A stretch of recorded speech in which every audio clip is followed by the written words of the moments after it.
The Brewhouse was created to capture and share with you the long history of the Genesee Brewery, but the brewery itself isn't half as interesting as the beer and the people who make it.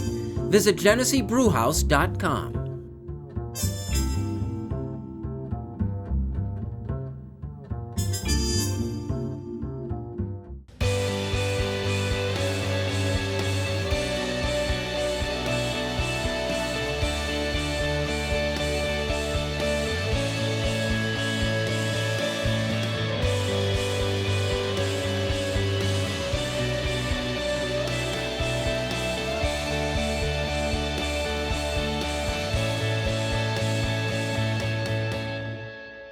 Welcome to the Rochester Press Box. I'm Tariq Spence filling in for Bill Pucko, being brought to you by the Genesee Brewhouse. Of course, sports not on everybody's mind, but there's a lot to talk about. Pat Duffy, how are you? Good. How you guys doing down there? I feel like I'm at like a fancy dinner party. Hey, Carl, how's it going, buddy? How's it going? Carl Falk, welcome back. Good to see you. Glad we could actually have this opportunity while it lasts here at this very big studio for enough space. I got to be honest, like the social distancing thing has been tough, but it's great here because I don't have to go near the people that work behind the camera. Bunch of weirdos. Now I get my 6 feet in between them. Very nice. You forgot the no offense. Oh, yeah, no offense. You do realize they edit this show. Yeah, that's probably coming out. And the blooper reel. No, I think what's great about sports is that there was some distraction. Thank goodness for the NFL and free agency, and perhaps to Tom Brady, which we'll start off with first. $30 million a year, Tampa Bay, a nice letter goodbye to all of the Patriots fans, but now he's going to Tampa Bay. Do you like the move? I love that letter from Brady. I'll forever be a Patriot, except now I'm not a Patriot anymore. Okay, No. I don't understand it on two fronts. I don't get the Buccaneers spending $30 million on Tom Brady. If you're trying to sell tickets, fine, I get it. It's funny, we watched with our own eyes what Brady was becoming at the end of the year, and if you want to blame what the Patriots had on the roster, okay, you can do that. We'll find out for sure when they have someone else behind center. But Brady also going to Tampa Bay. I mean, they have a roster that has potential on it, right? You think that roster with Tom Brady at quarterback, based on what he did that last year, is good enough to get past New Orleans in that division? Because it's not. And the NFC has a heck of a lot better competition, in my humble opinion, than they did in the AFC. If Brady wanted another chance to be a champion, you stayed in New England.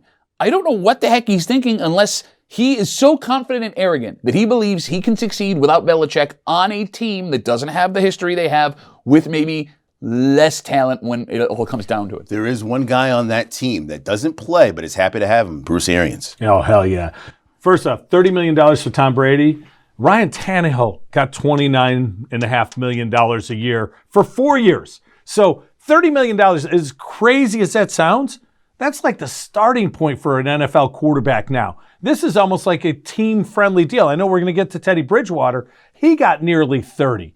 So the money, I think, is one thing. The roster, Mike Evans, Chris Godwin, are the best two wide receivers in the NFL. There's not a team with a better pair than those two. I like Cameron Brake. I like O.J. Howard. I even like Ronald Jones. He showed some things. Offensive line needs work. They could address that. Bruce Arians will find a way to score points with Tom Brady. Here's the other thing. If you're Tampa, you just wrote a check to make sure you're on TV a bunch this year, your games are sold out, you're relevant. And if you look last year, Jameis Winston, the 30 for 30 guy, 30 interceptions. We know Brady's not going to do that, right? Sure. We assume he's not going to. They had 7 games. They were 7-9, 7 losses by single digits. In those 7 losses, Jameis threw 18 interceptions. But you go on the other side of it. How many games were they in because he was willing to pull that trigger and throw? I mean, what was that one game where he threw 3 touchdown passes in the last 7 minutes? Like, it was absolute insanity from Winston? Yeah. And like, you talk about relevance. Like I said, I understand that, but you bring up the receivers thing. I have this theory about teams that we don't see that have these great combinations of players, this running back or these receivers.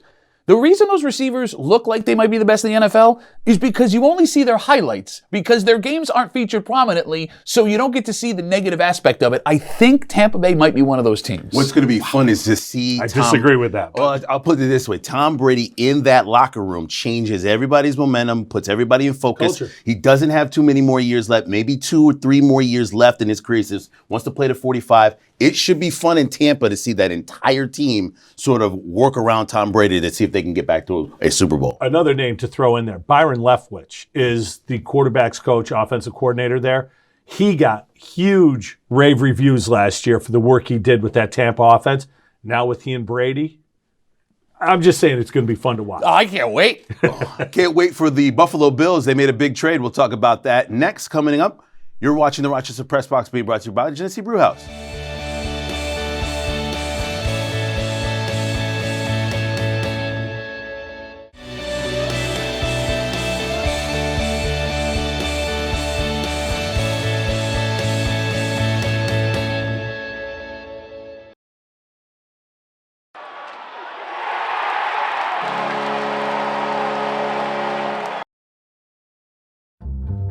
Original Bay Goodman Pizza, located on the corner of North Winton at Browncroft. There are 3 ways to get the original Bay and Goodman delivery. Go to baygoodman.com.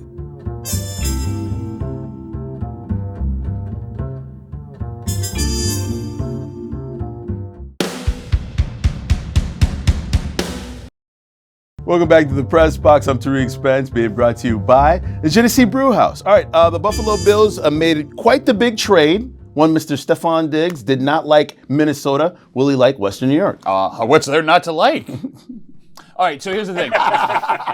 You mean now or in general? Well, no, team-wise, I think, I do think that Buffalo is better set up right now than Minnesota is, at least the way that we're trending compared to the way that Minnesota is trending. I am surprised that they're being as aggressive as they are. I mean, we're hearing, Carl, that this is one of the deepest wide receiver drafts maybe in the history of the NFL draft. The Bills have picks ready to roll. You can sit tight and draft the best player available, and they flip a 22, which with all the other picks equaled about an 18, right, yeah, to go get Stefon Diggs. I don't hate it, but I also would have understood and kind of cheered for them if they hadn't made that move either. Well, here's what I did like about it. If you bring a rookie wideout in, first off, there's a question of, is he going to be a good player? Sure. And God, don't take a Clemson wideout, T. Higgins. Good luck to you. Just not on my team. But the thing is, rookie wideouts don't contribute big. If you get 50 catches out of a rookie wideout, he's had a great rookie year. The learning curve for a wide receiver in the NFL is as high as any position going, including the quarterback position. So I thought, with the fact that the Bills need to win this year, next year, while they're not paying Josh Allen big money because it's coming or they're moving on from him, you bring in a veteran wide receiver because he will assimilate much more quickly and give them a much better chance of success. But you've created a little bit more of a problem here, right? If you draft a young wide receiver, and again, I'm not saying that's what they should have done, but if you take a wide receiver in the first or second round, you've got them, you're controlling them for 5 years at a reasonable salary. Now that you went out and got Diggs, he makes a lot of money. We can afford it now. But there is going to be a point 4 years from now where you just paid Josh Allen. Next year when they renegotiate Stefon Diggs' contract. Well, but what happens when he comes out and he's like, best case scenario, what we wanted, he's super successful. You're going to sit that guy down after he makes Josh Allen a quarterback and tell him, oh, by the way, I pay you what we told you we were going to pay you. You might be the only person I've ever met. Tom Brady's no longer in your conference, and you get a star wide receiver, and I'm alarmed? Listen, I'm cool with it. I'm happy. I'm excited they're being aggressive. I'm always looking down the pike here, and it's very un-Bean and McDermott-like. So, yes, because Stefon Diggs is a prima donna. He is a diva wide receiver, and there will be moments this year where we're all going to go, whoa, that's not... The Bills did that a couple times. Josh Norman is that guy. They signed another guy yesterday, a defensive end, that's not that culture guy. They seem to be morphing back to...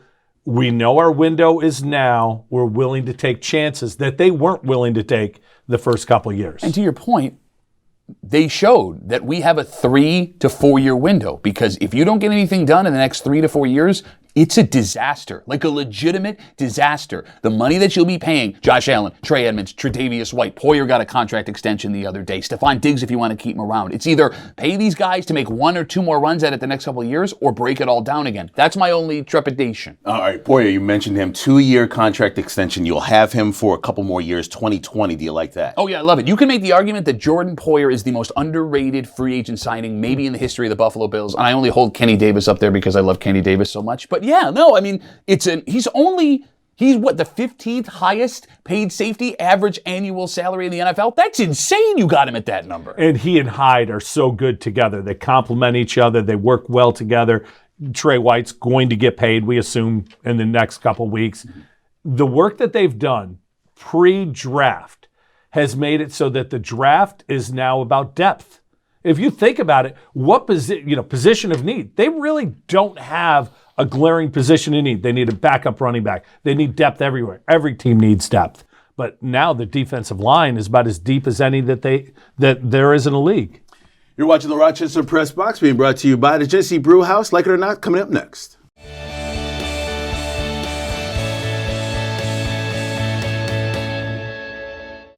Here's the Press Box trivia question, brought to you by Market View Liquor, where exceptional customer service meets an extensive selection. Jefferson Road at 390.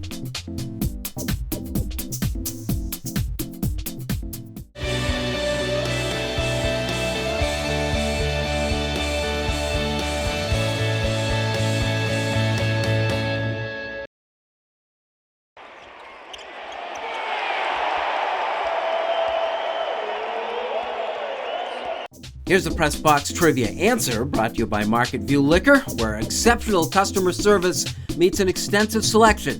Jefferson Road at 390.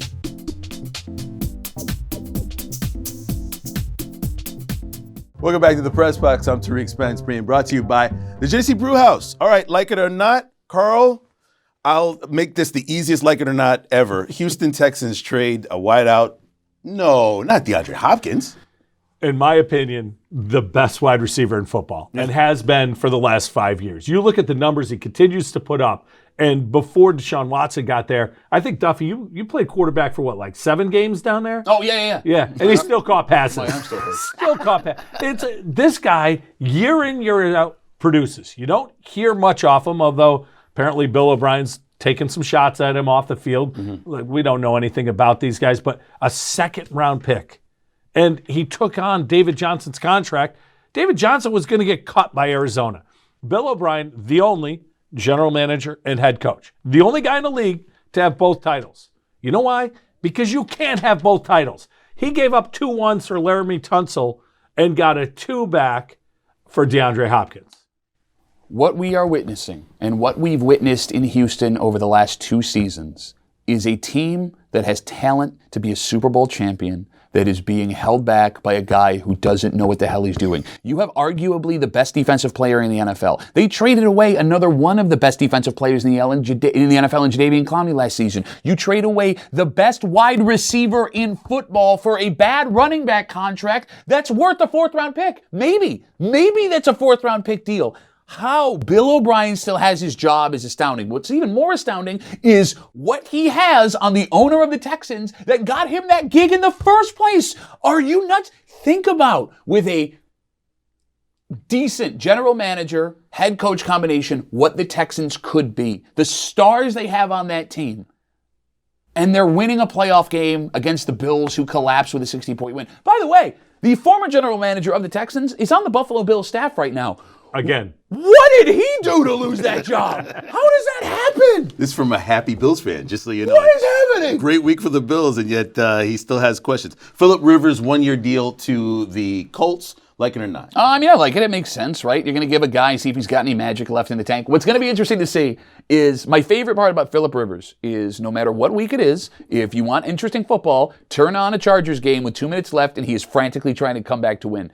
Is it the Chargers problem, or was that a Phillip Rivers problem? I want to know if in Indianapolis, 10 out of the 16 games he plays, he'll be frantically throwing the ball down the field trying to win the game. I don't know. He's got Frank Wright, too. Remember, great quarterback, great coach now. Last year, watching Phillip Rivers a lot, he does. I don't think he has it still. Now, obviously, he's got a very good offensive line in Indy. He's got Frank Reich. He's got T.Y. Hilton, a couple other young wide receivers to go along with it. I just think he's done, and he is the least athletic quarterback left in the league.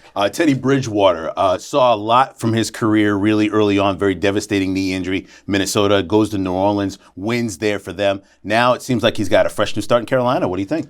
I think they're going to be a terrible football team, but eventually they're going to be good. They may be, as much as I like Teddy and I'm happy for him, they're going to be one of the teams that I think this year is going to go so far down that they may be looking at Trevor Lawrence next year. Oof, well, was it terrible season just to get Trevor Lawrence? Do you think he's that good? Trevor Lawrence, his hair's great. He's got great hair. He looks like sunshine. Yeah. He does. From Remember the Titans? Remember the Titans. He does look like sunshine. Coming up next, we'll do unfinished business. You're watching the Rochester Press Box, being brought to you by Genesee Brew House.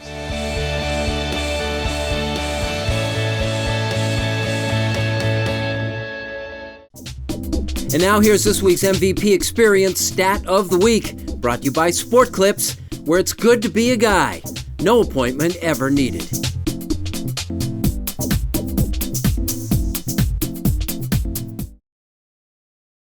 And now to Eichel. He floated one.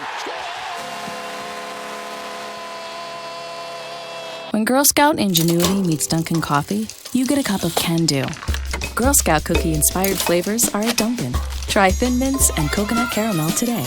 And get a medium latte or cappuccino for $2 from 2 to 6 p.m. America runs on Dunkin'.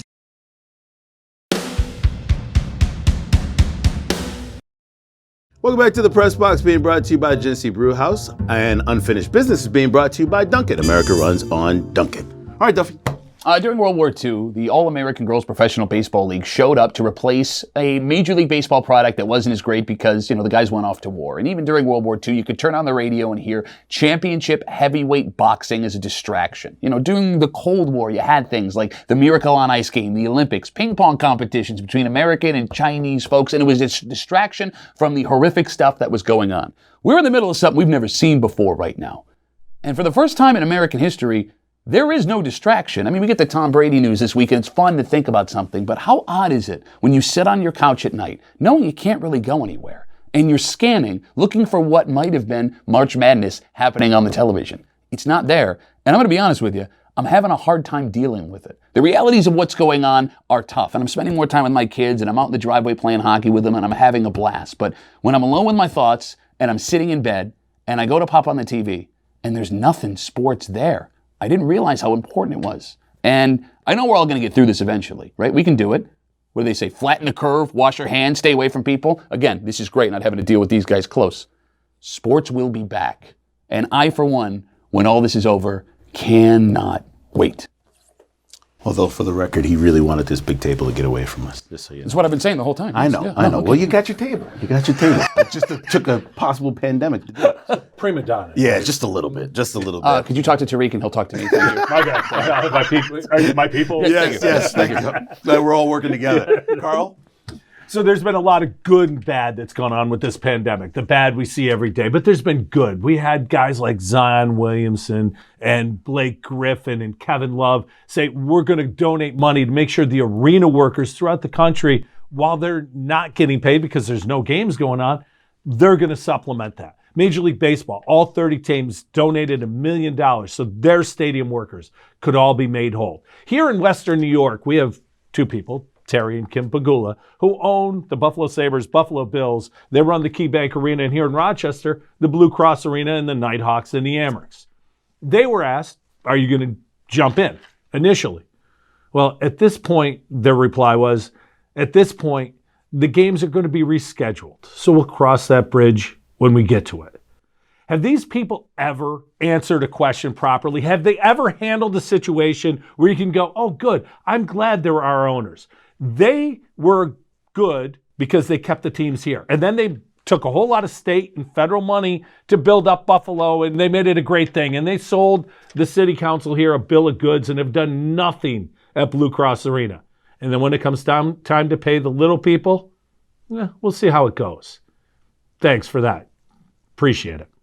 For the NBA, I'm so happy for their leadership. They were the first to come out and decide, we're not going to be playing any more games from this moment on. It was the right decision, and I praise them for it. I also praise the athletes that have basically said, okay, I'm not playing, but I'll pay for it and help for those that really need it. The staff that they see every single day, the people that need those part-time jobs to make their ends meet. They were able to step up with either meals or checks or both. I love the fact that now other players from other sports have decided to do the same thing across the world. This is when people need athletes and people who are in leadership the most to step up and say, what can I do, and not run away from any challenges. They could have stayed in their multi-million-dollar mansions or gone to some place where it's nice and warm and nobody has the coronavirus. But they didn't. They decided they wanted to stay home, wait it out with everybody else. They've got the money to go, but they stayed. They've got the money to support, and they did. I love the fact that the NBA players and owners are all stepping up to do the right thing. I wish more people would.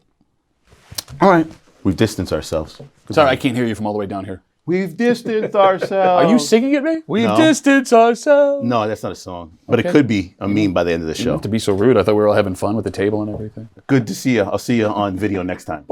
Seriously. Boy, Carl, it's always a pleasure. Good seeing you guys. Duffy. Bye. Until next time, enjoy yourselves. That was, of course, Unfinished Business being brought to you by Dunkin' America Runs on Dunkin'. Thank you for those watching, and we'll see you next week.